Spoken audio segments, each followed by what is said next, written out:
Next concept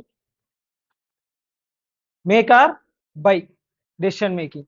ఏమన్నా ఈ make or buy decision making అంటే ఒక పర్టికులర్ కాంపోనెంట్ వచ్చిందే మనము ఫ్యాక్టరీలోని మ్యానుఫ్యాక్చర్ చేసుకోవాలా ఆర్ బయట నుంచి పర్చేస్ చేయాలా, which is best, which will give you best results.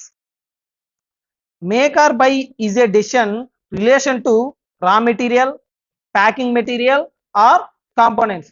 ఇక్కడ బయింగ్ అనేది మనం ఎంటైర్ ప్రోడక్ట్ అనేది బయట నుంచి బై చేయం, ఓన్లీ ఒక కాంపోనెంట్ మాత్రమే ఏం చేస్తాము బయట నుంచి బై చేస్తాము, మన దగ్గర అసెంబుల్ చేసి కస్టమర్కి సేల్ చేస్తాం. ఫర్ ఎగ్జాంపుల్ మార్కర్ ఉంది, ఫుల్ ఫ్లెడ్జ్డ్ మార్కర్ అని చెప్పాలంటే దానికి ఏముండాలా, క్యాప్ కూడా ఉండాలా. ఇప్పుడు మార్కర్ వచ్చిందే మనమే మ్యానుఫ్యాక్చర్ చేస్తున్నాము, క్యాప్ వచ్చిందే మనమే మ్యానుఫ్యాక్చర్ చేయాలా ఆర్ బయట సైడ్ నుంచి అవుట్ సైడ్ నుంచి ఏం చేయాలా పర్చేస్ చేయాలా అనేది డెసిషన్ మేకింగ్ అనేది తీసుకుంటాం. We shall compare relevant cost of making with purchase price. ఇక్కడ మనం ఏం చేస్తాం, మేకింగ్ ప్రైస్ ఎంత, పర్చేస్ ప్రైస్ ఎంత. ఫర్ ఎగ్జాంపుల్ మేకింగ్ ప్రైస్ వచ్చింది పర్చేస్ ప్రైస్ కన్నా తక్కువ ఉంటే ఏం చేస్తాము, మేక్ చేసుకుంటాం. మేకింగ్ ప్రైస్ వచ్చింది పర్చేస్ ప్రైస్ కన్నా ఎక్కువ ఉంటే ఏం చేస్తాము, పర్చేస్ చేస్తాం. సో అల్టిమేట్ గా పర్చేస్ ప్రైస్ మార్కెట్ ప్రైస్ అనేసి క్వశ్చన్ లో ఇస్తాడు. ఇప్పుడు మనకు కావాల్సింది ఏంది, మేకింగ్ ప్రైస్. మేకింగ్ ప్రైస్ ఎంత అంటే relevant cost of making, cost to be incurred, variable cost of making plus avoidable fixed cost plus opportunity cost if any. ఈ మూడు యాడ్ చేస్తే వచ్చేది ఏంటన్నా cost of making. Variable cost అంటే నువ్వు product manufacture చేసేదానికి ఏం వేరియబుల్ కాస్ట్ పెడుతున్నావో ఆ పర్టికులర్ వేరియబుల్ కాస్ట్ ప్లస్ ఈ పర్టికులర్ ప్రోడక్ట్ మ్యానుఫ్యాక్చర్ చేసేదానికి అడిషనల్ గా ఫిక్స్డ్ కాస్ట్ పెడుతున్నావు. దట్ మీన్స్ ఈ పర్టికులర్ ప్రోడక్ట్ మ్యానుఫ్యాక్చర్ చేసేదానికి ఒక రూమ్ అనేది రెంట్కి తీసుకున్నావు. ఆ రూమ్ ఎవరి కోసం రెంట్కి తీసుకున్నావు, ఈ ప్రోడక్ట్ కోసమే కదా.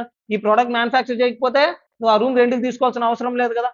సో ఆ రూమ్ రెంట్ ఎంత అయితే ఉంటుందో ఆ రెంట్ అంతా ఎవరు బియర్ చేయాలా, ఈ particular product. Next opportunity cost. నీ దగ్గర ఓన్లీ 1000 అవర్సే ఉన్నాయి. ఎన్ని అవర్స్ ఉన్నాయి, 1000 అవర్స్. ఫుల్ ఫ్లెడ్జ్డ్ గా ఆ 1000 అవర్స్ నువ్వు యూటిలైజ్ చేసుకుంటున్నావు. ఈచ్ అవర్ పైన నీకు ఎంత కాంట్రిబ్యూషన్ ఉంది నాన్న అంటే 5 రూపీస్ ఉంది. అంటే నీ దగ్గర 1000 అవర్స్ ఉన్నాయి, ఒక్కొక్క అవర్ లో నువ్వు ఎంత ఎర్న్ చేస్తున్నావు, 5 రూపీస్. ఇప్పుడు ఈ ప్రోడక్ట్ మ్యానుఫ్యాక్చర్ చేసేదానికి వేరే ప్రోడక్ట్ లో నుంచి 2 అవర్స్ తీసి ఈ ప్రోడక్ట్ కోసం వర్క్ చేయాలా. వేరే ఒక ప్రోడక్ట్ ఉంది, ఆ ప్రోడక్ట్ పర్ అవర్ ఎంత ఇస్తుంది కాంట్రిబ్యూషన్, 5 రూపీస్. ఇప్పుడు ఆ ప్రోడక్ట్ అక్కడ స్టాప్ చేయడం వల్ల నీకు ఎంత లాస్ అవుతుంది, 5 రూపీస్. ఎవరి వల్ల స్టాప్ చేసావు, ఈ పర్టికులర్ ప్రోడక్ట్ మ్యానుఫ్యాక్చర్ చేసేది, ఈ పర్టికులర్ కాంపోనెంట్ మ్యానుఫ్యాక్చర్ చేసేదానికే కదా నువ్వు స్టాప్ చేసావు ప్రొడక్షన్. ఇప్పుడు ఆ 5 రూపీస్ కూడా ఎవరు కాంపెన్సేట్ చేయాలా, ఈ పర్టికులర్ కాంపోనెంటే కాంపెన్సేట్ చేయాలా. ఎన్ని అవర్స్, ఒక ప్రోడక్ట్ కోసము 2 అవర్స్. అప్పుడు ఒక యూనిట్ ఎన్ని అవర్స్ యూస్ చేసుకుంటుంది, 2 అవర్స్. పర్ అవర్ ఎంత కాంట్రిబ్యూషన్ లాస్ అవుతుంది, 5 rupees. 2 hours into 5 rupees 10 rupees. అదేమవుతుంది, ఆపర్చునిటీ కాస్ట్. ఈ మూడు కలిపితే వచ్చేది ఏమన్నా కాస్ట్ ఆఫ్ మేకింగ్. ఓకేనా. దాన్ని దేంతో కంపేర్ చేస్తాం మనము, పర్చేజ్ ప్రైస్ తో కంపేర్ చేస్తాం. ఇన్ కేస్ పర్చేజ్ ప్రైస్ ఎక్కువ ఉంటే ఏం చేస్తాము, మేక్ చేసుకుంటాం. అదే పర్చేజ్ ప్రైస్ కాకుండా మేకింగ్ ప్రైస్ ఎక్కువ ఉంటే ఏం చేస్తాం, పర్చేజ్ చేస్తాం. Next make or buy decision with key factor. Key factor is relevant only when it is decided to make the product other than purchase. Key factor analysis make or buy decision లోనే ఇంకోటి ఏంది నాన్న, key factor, including key factor. So ఈ key factor analysis ఎప్పుడు important నాన్న అంటే only నువ్వు make చేస్తా ఉంటేనే. ఓకేనా. In this case we have to allocate the scarce resources based on the saving per unit of key factor. ఇప్పుడు 2 products ఉన్నాయి, ఏ ప్రోడక్ట్ నువ్వు అవుట్ సైడ్ నుంచి పర్చేస్ చేయాలో, ఏ ప్రోడక్ట్ నువ్వు మ్యానుఫ్యాక్చర్ చేయాలో తెలియడం లేదు. అప్పుడు నువ్వేం కనుక్కుంటావు, డిఫరెన్స్. పర్చేస్ ప్రైస్ కి మేకింగ్ ప్రైస్ మధ్య ఏం కనుక్కుంటావు, డిఫరెన్స్ తెలుసుకుంటావు. ఆ డిఫరెన్స్ ఏమంటాం, సేవింగ్. ఇప్పుడు పర్చేజ్ చేసావంటే, అవుట్ సైడ్ పర్చేజ్ చేసావంటే ఎంత, 20 రూపీస్. ఇన్ హౌస్ లో మ్యానుఫ్యాక్చర్ చేసావంటే ఎంత అంటే ఓన్లీ 15 రూపీస్. ఎంత సేవ్ చేస్తున్నావు ఇన్ హౌస్ లో మ్యానుఫ్యాక్చర్ చేసి, 5 రూపీస్. ఓకేనా. ఇప్పుడు ఏం కనుక్కున్నాం, saving divided by key factor. మనకి ఏదైతే లిమిటెడ్ ఫ్యాక్టర్ ఉందో దాంతో ఏం చేస్తాం, డివైడ్ చేస్తాం. మనకి ఏం తెలుస్తుంది, సేవింగ్ పర్ కీ ఫ్యాక్టర్ తెలుస్తుంది. ఇంతకుముందు కాంట్రిబ్యూషన్ ఎలా అయితే కనుక్కున్నామో అలానే సేవింగ్ కనుక్కుంటాం. Same divided by number of hours కొడితే మనకి ఏం తెలుస్తుంది, కాంట్రిబ్యూషన్ పర్ లేబర్ అవర్ తెలిసింది. ఇక్కడ ఏం తెలుస్తుంది, సేవింగ్ పర్ లేబర్ అవర్ తెలుసు. దేనికైతే సేవింగ్ ఎక్కువ ఉందో ఆ పర్టికులర్ ప్రోడక్ట్ మనం ఏం చేస్తాం, ఇక్కడ మ్యానుఫ్యాక్చర్ చేసుకుంటాం. దేనికైతే సేవింగ్స్ తక్కువ ఉన్నాయో అదేం చేస్తాం, అవుట్ సైడ్ నుంచి బై చేస్తాం. 2 ప్రోడక్ట్స్ ఉన్నాయి ఏబి. ఏకి సేవింగ్ వచ్చిందే 5 రూపీస్, బికి సేవింగ్ వచ్చిందే 4 రూపీస్. అంటే ఏ నువ్వు మ్యానుఫ్యాక్చర్ చేస్తే నీకు ఎంత మిగులుతుంది, 5 రూపీస్. బి మ్యానుఫ్యాక్చర్ చేస్తే ఓన్లీ 4 రూపీసే మిగులుతుంది. ఏది మ్యానుఫ్యాక్చర్ చేస్తావు, ఏ, అంతే కదా. సో ఇక్కడ కనుక్కునేదంతా saving per unit divided by labour hours per unit. మీకేం తెలుస్తుంది, saving per labour hour. Saving అనేది ఏంది, making cost minus purchase cost, దాన్ని ఏమంటాం, సేవింగ్.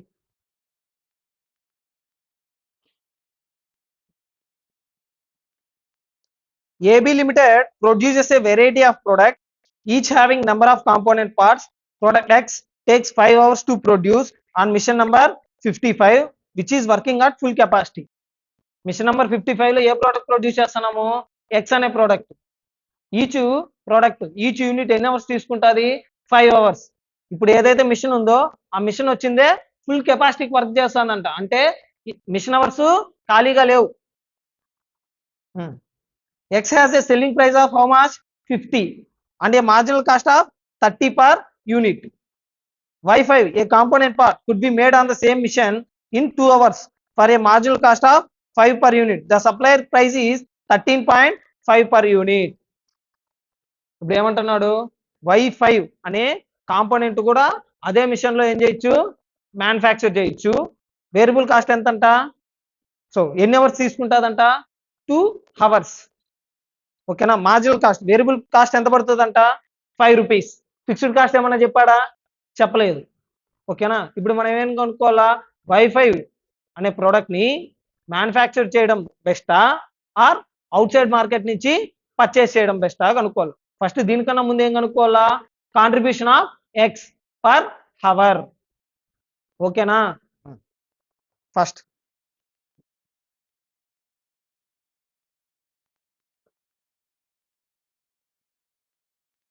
కాంట్రిబ్యూషన్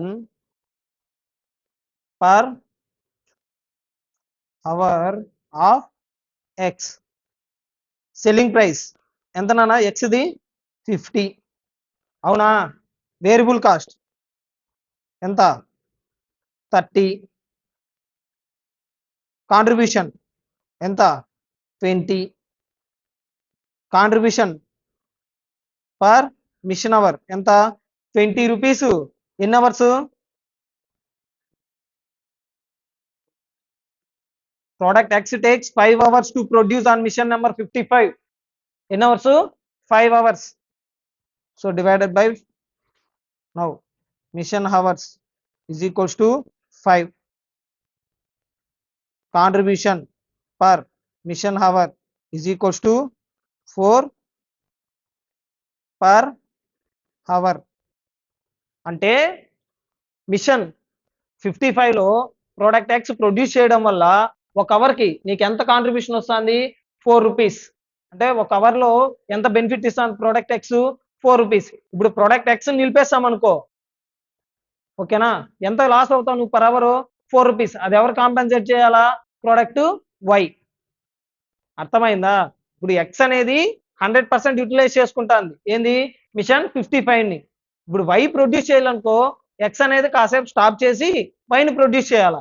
వై అనే ప్రోడక్ట్, ఒక ప్రోడక్ట్ ప్రొడ్యూస్ చేయాలంటే ఎన్ని అవర్స్ కావాలా, 2 అవర్స్, అవునా. ఇప్పుడు ఒక ప్రోడక్ట్ ప్రొడ్యూస్ చేసేదానికి ఎన్ని అవర్స్ మిషన్ స్టాప్ చేయాలా, 2 అవర్స్. ప్రోడక్ట్ ఎక్స్ నిలిపేయాలా. ఇప్పుడు ప్రోడక్ట్ ఎక్స్ పర్ అవర్ ఎంత కాంట్రిబ్యూషన్ ఇస్తాను మనకు, 4 రూపీస్. 2 అవర్స్ నిలపడం వల్ల మనకి ఎంత లాస్ అవుతుంది, 8 రూపీస్. ఆ 8 రూపీస్ ఎవరు కాంపెన్సేట్ చేయాలి మనకు, వైయే కదా. ఇప్పుడు cost of making of Y. First cost of making of Y ఏం చెప్పా, వేరియబుల్ కాస్ట్ ఎంత ఉంది, variable cost 5 rupees per unit. Next fixed cost ఎంత ఉంది పర్ యూనిట్? ఏమైనా ఇచ్చాడా? ఫిక్స్డ్ కాస్ట్ పర్ వైకి ఏం లేదు. ఆపర్చునిటీ కాస్ట్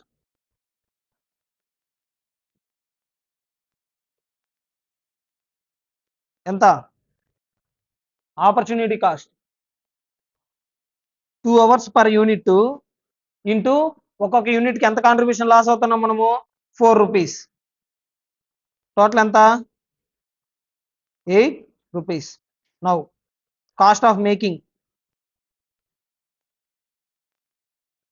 ఎంత అయింది? 13. కాస్ట్ ఆఫ్ మేకింగ్ ఎంత? 13. అవుట్ సైడ్ పర్చేస్ ప్రైస్ ఎంత? 13.5. ఏది బెస్ట్? మేక్ చేయడం బెస్టా, బై చేయడం బెస్టా? మేక్ చేయడమే. Cost of making is best for the company. It saves you 0.5 rupees per unit.